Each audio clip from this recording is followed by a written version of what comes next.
Will didn't make the cut? He's still Brady. He's on his way.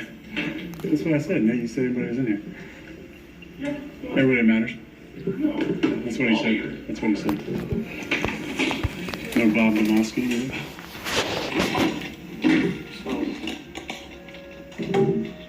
You got any fun or something? Yeah, I did. Hawaii, I guess that was still kind of spring. Summer was match, Tahoe. Those were fun. That was kind of fun. Lake Powell. A little hot Lake Powell, but it was fun. Aaron. Are we starting, Nate? Or are we... Oh, we're starting. Okay. Oh, okay. Go. Aaron, what was this all about for you? Well, I mean, that's kind of a loaded question.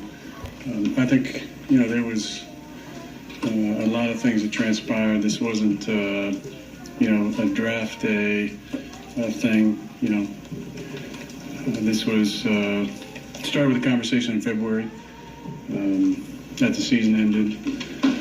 And I just expressed, my desire to be more involved in conversations that directly affected my job.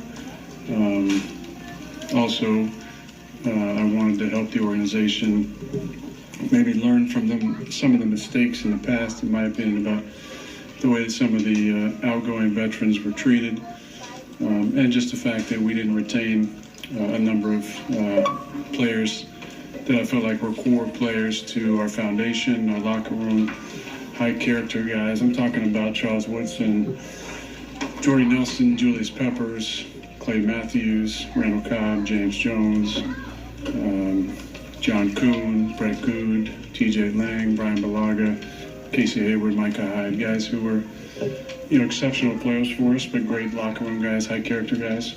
Many of them who weren't offered a contract at all, or were extremely lowballed, or were, maybe in my opinion, not given the respect on the way out that guys of their status and stature and high character deserved.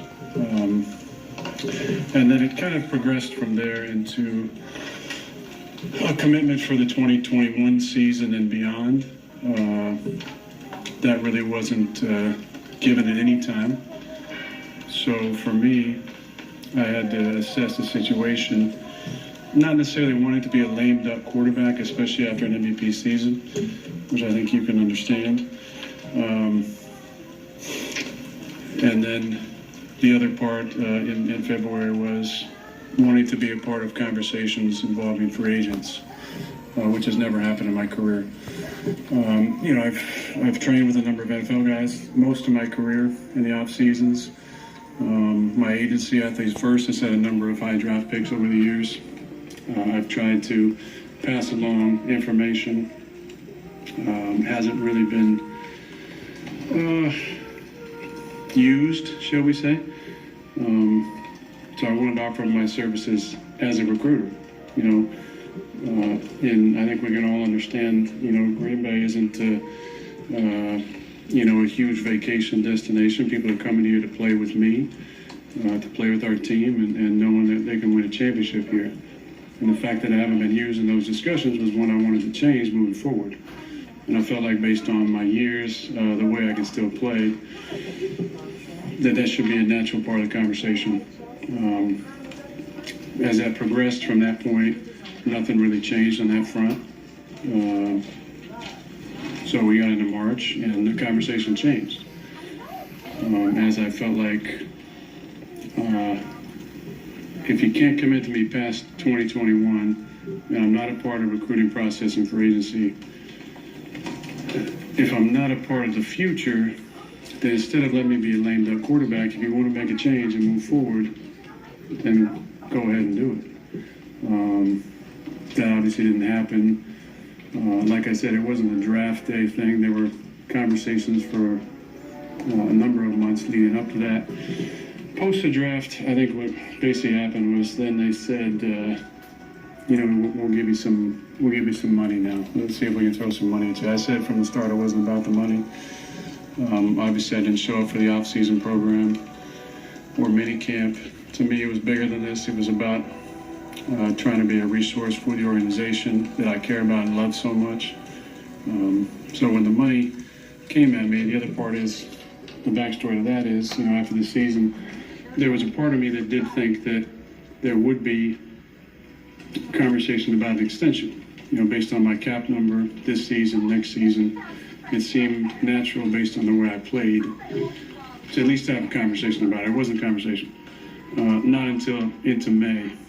And that to me seemed like an analogy that you guys understand. You guys have a fantastic year at work. You write some great stories. You go to your boss and say, I just had an incredible year. I think I deserve a pay raise or, some security. And the boss says, yeah, let's just see how it goes. A couple months down the line, you get another job opportunity, you go back to your boss and say, hey, I got this amazing job opportunity. And we say, whoa, no, we love you. We do want you to stick around. We do care about you. Just have the same feeling, and so, I said it wasn't about the money, and the way that felt, kind of just doubled down on that. Nothing really changed throughout the summer. There were obviously some developments in the last week or so, but I was really working on myself and my own mental state throughout the summer, and at various points decided if I wanted to even keep playing. But the fire still burns, and I wanted to be on a football team, and we got some things figured out in the last few days, and I'm here. Let's go one at a time. You don't get a chance. Does the Randall Cobb move, is that, not that's the answer, but does it show you that there's a step in the right direction from the organization's part to listen to you and respect your thoughts on personnel? Well, look, I'm really excited Randall's coming back. He's obviously a dear friend and a guy I still believe in that can really play. He falls into that category that I mentioned earlier of guys who left here, who were high character guys. It's the desire that I've talked about before to finish as a Packer. That's always been really important to me. And it's important to those guys as well. The guys I mentioned, I talked to the majority of them this offseason because I wanted to hear their experience and how they felt leaving the team and the way it went down. So I had all the information. And I think there's a sadness underneath it all. Obviously, there's a sadness when your career ends, but a sadness that things went down the way they went down for a team that they cared about and loved and put their bodies on the line for so many years. So to get Randall back is really special. It's something that I talked about back in February, wanting to bring in a true slot receiver. I thought would make our offense more dynamic, and I think Randall's a dynamic player. He has been when he's been healthy. Aaron, was there a point over the last few months when you seriously considered retirement from this team? You might, and at one point you changed your mind and decided to actually come back? Yeah, it was definitely something I thought about. I talked about how important being a full-timer was for a long time. This was the first time to spend the off-season away without a COVID year or a lockout year. And I enjoyed it. I really did. I took time working on myself and trying to better myself in a number of areas where I feel like I could improve based on my own patterns and conditioning. And it was a lot of growth in that process. I continued to find joy and happiness in things off the field. However, there's still a big competitive hole in my body that I need to fill. And as I got back into my workouts, I just realized that I know I can still play, and I want to still play. And as long as I feel like I can give 100% to the team, then I should still play. Do you expect to be a Packer next year, and what would it take for you to be one next year? Yeah, I really don't know. I mean, I think things are in that direction haven't really changed at all. I think I'm just going to focus on this year. There's a lot of moving pieces besides myself, expiring contracts for a number of guys, so there's going to be a lot of tough decisions at the end of the year. I'm just going to enjoy this year and then revisit that conversation at the end of the season. You said many times and you reiterated, it's always been your goal to finish your career as a Packer. Do you hope that this progresses to a point where you feel all right with that moving forward? You said focus on this year, but do you still stand by what you said year after year that you want to finish it? I did, but as you recall, I said last year that there's some things that might be out of my hands at this point. And, based on them drafting my replacement, J-Lo last year, I think that kind of put things in motion. based on the way the season went last year, there was nothing in last season that made me confident that I'd be back after 21, and maybe even not after 2020. Thought we could progress some of those conversations with maybe a greater commitment during the off season. Like I said, that really didn't happen, but that's why I just have to focus on this season. And I love this team. I love the fans, and the opportunity to play on Lambeau Field has been a dream come true. To be in my 17th season is really special. I don't take that for granted. I'm not a victim here at all. I just want to reiterate that. Like, I've been paid a ton of money by this organization. I'm so thankful to be a starter here for my 14th season. Not many guys have the opportunity to do that. So I'm not, I don't feel like anything's been done to me. It's a business. You know, it's an incredible opportunity to play this game. It's a tough business too, though, and this is part of it. So I totally get that point, and that's not lost on me. That's why I'm just going to enjoy this season like I did last year, have the right perspective, and then make decisions at the end of the season. Okay, how do you get a recall on this? How do you get a recall on this? They told me here, I think it was 2018, Kirk Cousins had got his deal, and Matthew got his deal. And so these guys were asking you, hey, and you said, it's going to come. I'm concerned about the money. But I thought I remember you saying, I'm looking for is a partnership.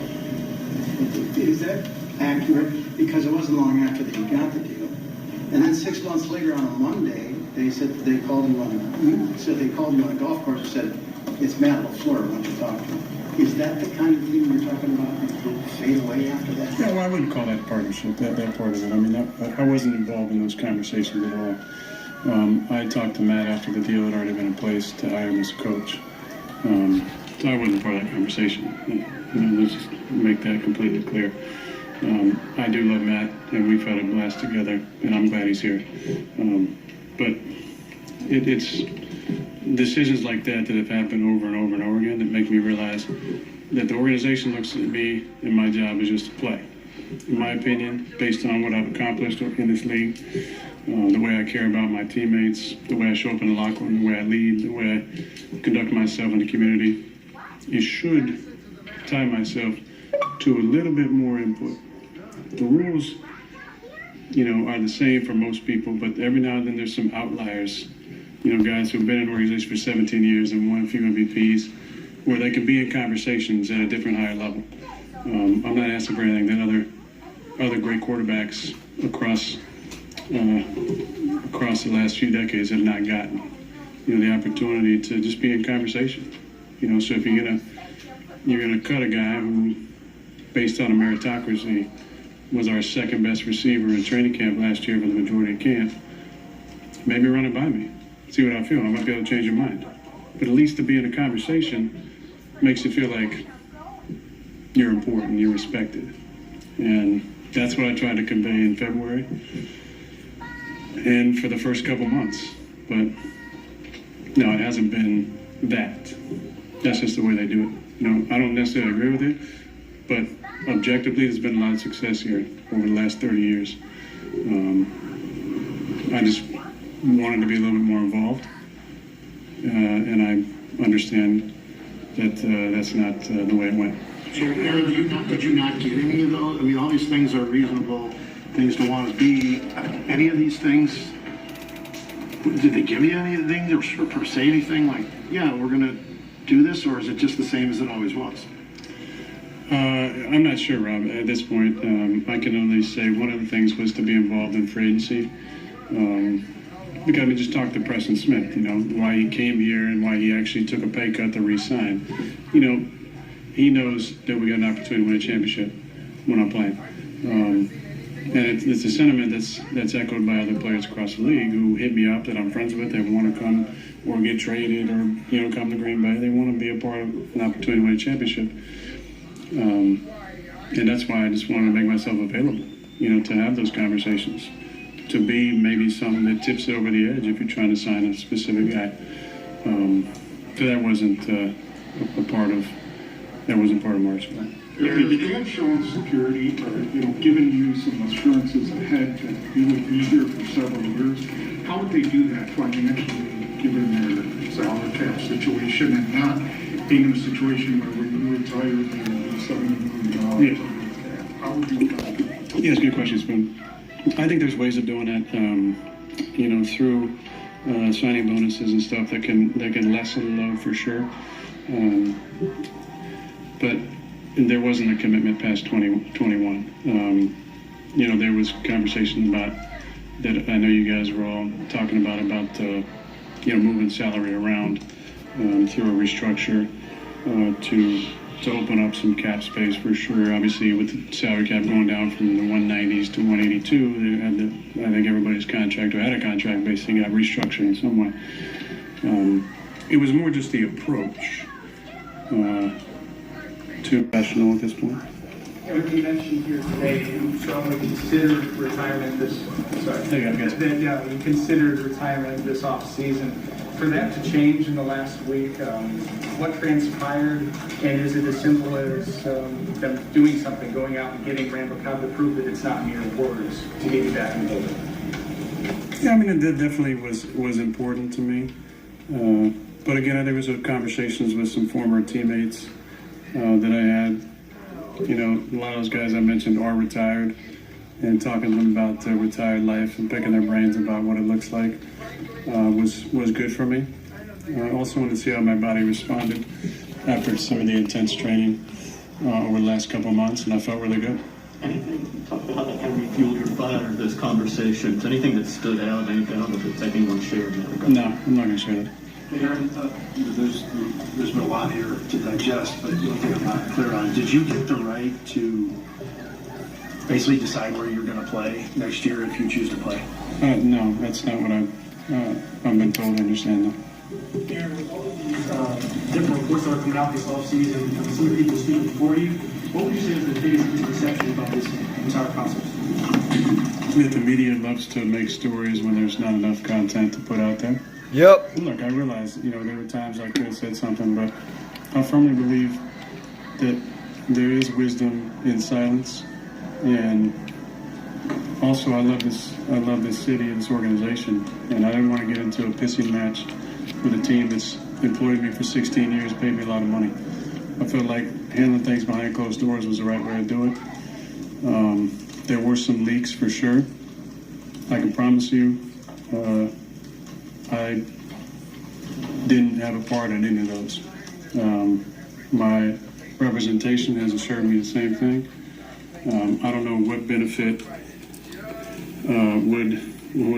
would be given to me by releasing any details about a restructured contract for me, about leaking stuff on draft day. I don't understand the motivation behind that, but look, I believe that the right way to do it was to have conversations with those people, both in person, Zoom, on the phone, behind closed doors, as they say, and didn't want to get into an argument in the public with a team that I really care about. Eric, you mentioned this offseason was different. Just how different was it not being at OTAs for the first time in 16 seasons, and how did that benefit you? How did that work? Benefit you?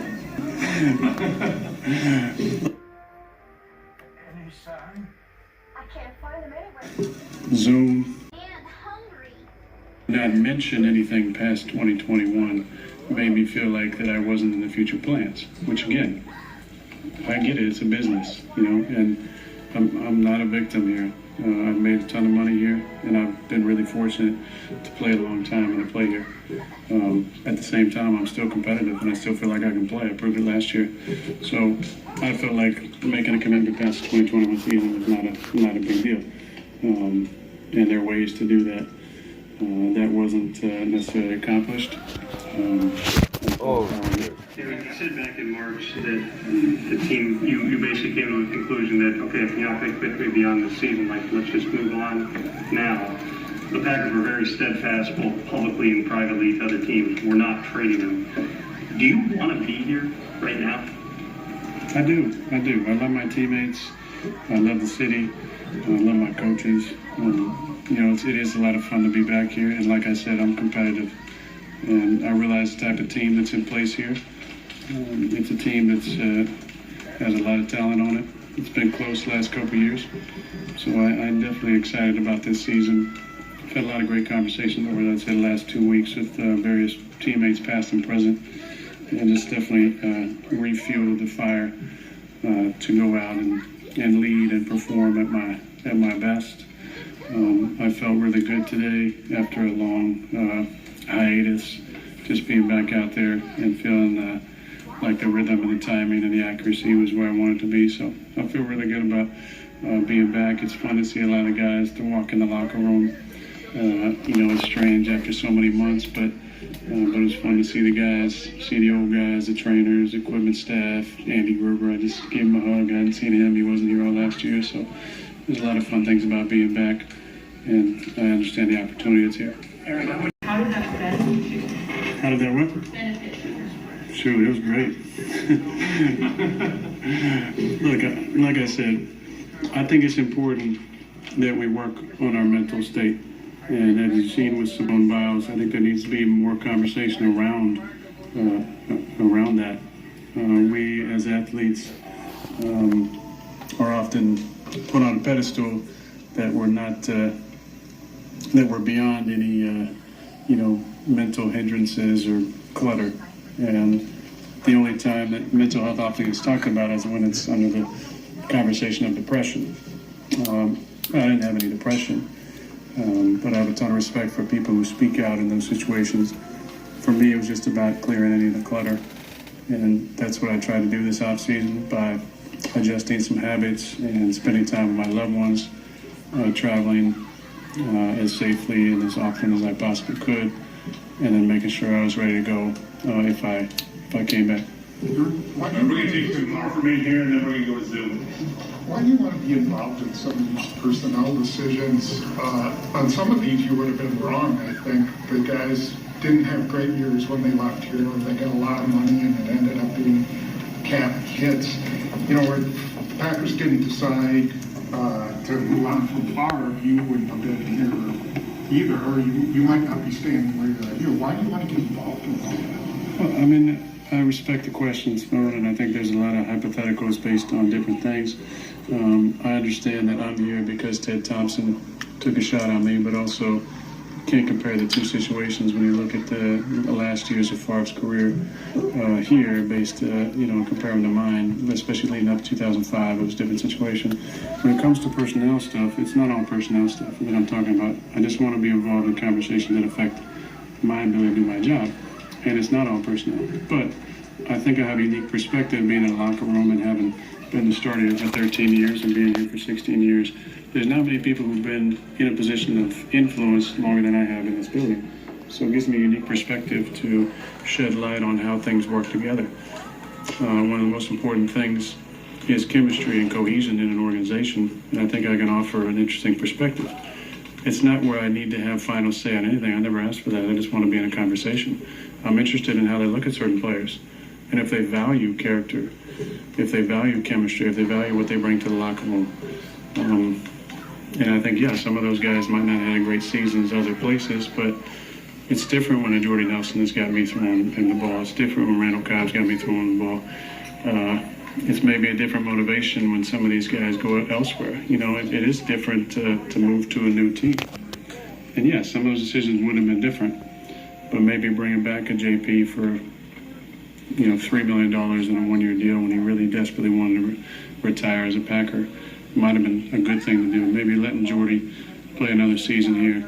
Who knows what would have happened, him mentoring Tay and allowing him to take the mantle of the number one receiver and how the locker room could see that humility and be inspired by it. I think that's often not given enough credence, is how important that is. Veterans leading by example, by their attitude, how they conduct themselves, and how they show the younger guys how to be a professional. And to me, that's worth something. It might not be worth $9 million a year, which Jordy was scheduled to make that season, but he was willing to take a pay cut, way down. And I think it would have been worth it to keep guys like that, or Charles Woodson. Charles wanted to take a pay cut as well to stick around, and he obviously still played at a high level when he left. He made a Pro Bowl in Oakland, and not to mention 70% Charles Woodson is, an incredible player for us. Just what he brings from a leadership standpoint, from a professionalism, toughness, being able to be a part of conversations like that, I feel like I have a unique perspective. So, Aaron, what do you hope changes out of all this? Whether it is cultural within the organization, letting players know how they should be treated. Do you hope to inflict some sort of change or difference that's bigger than you from all this? I mean, I wouldn't say inflict. I don't know if that's the right word I want to use. Inspire. Like I said to Spoon, I do have a unique perspective on things, and I've been around a long time. And as I've talked to some other older players around the league, I think this is how it goes. You get a little bit older, you see some of the dysfunction in organizations, and you either move on or try and help foster some change. And that's all I wanted to do, because I love this organization and I love being a Packer, and I've enjoyed my time here. But I can be used as a pseudo consultant because I know this place. I know this building. I know the people that work here. I know what helps it go. And when you're a quarterback, you hear it from what's going on around the building, and it gives you the ability to see kind of things as they are, and to help foster a culture of inclusion and cohesion and connectedness that helps you win. Because, as I said, it's the people that win championships. It's the coaches, it's the players that win championships. And the organization, everybody in the organization benefits from that. And we all win together. But it's the people that get it done. And I just want to be a part of people decisions. So if you can inspire that change in the culture, do you see a path where you can still finish your career playing only for the Packers? And if you can see that change, do you want to still play your entire career here if you can see that change? Yeah, that's a tough question to ask, to answer. That's a good question. I'm definitely not closing the door on anything. I'm always optimistic in the ability to change. I would never want anybody to give up on me. And I feel like I've made a lot of changes over the years to try and improve myself, both as a person, as a teammate, as a player. And I'm always going to be optimistic in change being possible. But, Darren Perry said a quote one time, which has always stuck with me, and he said, you can't motivate people, but you can inspire people. And true motivation ultimately comes from within. So people have to be willing to make those changes. Aaron, going from considering retirement to being all in for a season seems like a big step. To you? Maybe. I was going to say, am I overstating that, or are you making it sound easy? Is it as possible as you making it sound? Yeah, I don't want to overblow it. I definitely took my mind to that scenario and sat with those feelings and what it would feel like and what that would look like. All the while working out. I mean, as you saw on Dave's Instagram, like I was obviously still working out and proactive and getting ready to play. But there were things I needed to do and conversations I needed to have to put myself in the right headspace to be able to come back here and to be 100% in, which my teammates, the organization expects, and I expect of myself. And I wouldn't be here if I wasn't 100% all in. All right, we're going to have to take a couple from Zoom to finish this up. Go ahead, Sarah. We'll start Timmy on Warren. Hey, Aaron, you've touched on this today, and you've spoken very eloquently on this in the past.